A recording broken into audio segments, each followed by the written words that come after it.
Bojjongnogor Girls School Nirung Srungai Jugro Thangai Naibokar Sangrong Salo Jibi Saknai Nogo Hasbini Mantri Okra Dr. Manik Saha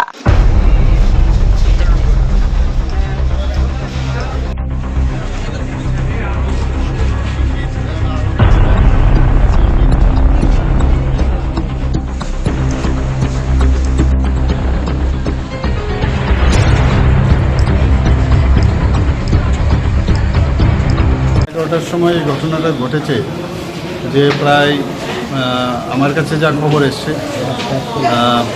প্রায় এখানে 11 আরও 10 জন না প্রায় 20-25 জনের মতো মেয়েরা হঠাৎ করে ওদের পেটে ব্যথা হচ্ছিল, তো আনইজি ফিল করছিল ওদের প্রেয়ারে, এবং বেশিরভাগই বুজ্জং গার্লস স্কুলে আর একজন তুলসীবতী মহারানী সেম স্কুলে। একজন তো এখানে তো আলাদা, স্কুল তো আলাদা, তো ওখান থেকে হঠাৎ করে ব্যথা হচ্ছে। আমার কাছে সকালে যখন খবরটা আসলো আমি সাথে সাথে খবর নিলাম এবং আমি বললাম যা যা দরকার আমাদের তরফ থেকে তাদের হেল্প করা। তো এটা খুব সম্ভব ফুড পয়জনিং থেকে হয়েছে।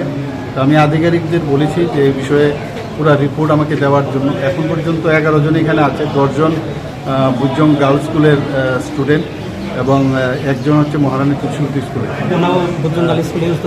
কিন্তু হোস্টেলটা আলাদা কিন্তু একই স্কুলে পড়ে। তো এখন ওদের শারীরিক যে অবস্থা আমি দেখলাম, ডাক্তারবাবুরা বললেন যে সবাই সেটেলড আছে, ভয়ের কিছু নেই। একজনের একটু জ্বর আছে আর বাকি সবাই সেটেলড আছে। আমরা তরফ থেকে আমরা বলেছি যা যা সাহায্যের দরকার এবং ট্রিটমেন্ট যেন প্রপার হয় সেইভাবে আমাদের ডাক্তারবাবুরা সেভাবে দিচ্ছে। এখনো কি মানে কোনো স্টুডেন্ট কি সিরিয়াস রয়েছে কি স্যার? না, সিরিয়াস তো বললো না কেউ, সিরিয়াস আছে বলে মনে হয়, অল আর সেটেল।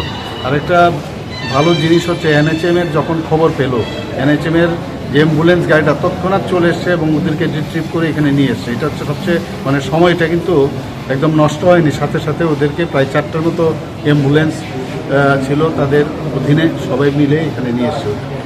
স্যার প্রশাসনের তরফ থেকে একটা ফুড কন্ট্রোলের একটা টিম না, ওটা তো আমরা একটা টিম করে দিয়েছি। যা যা আধিকারিকদের আমি বলেছি পুরো রিপোর্ট দেওয়ার জন্য।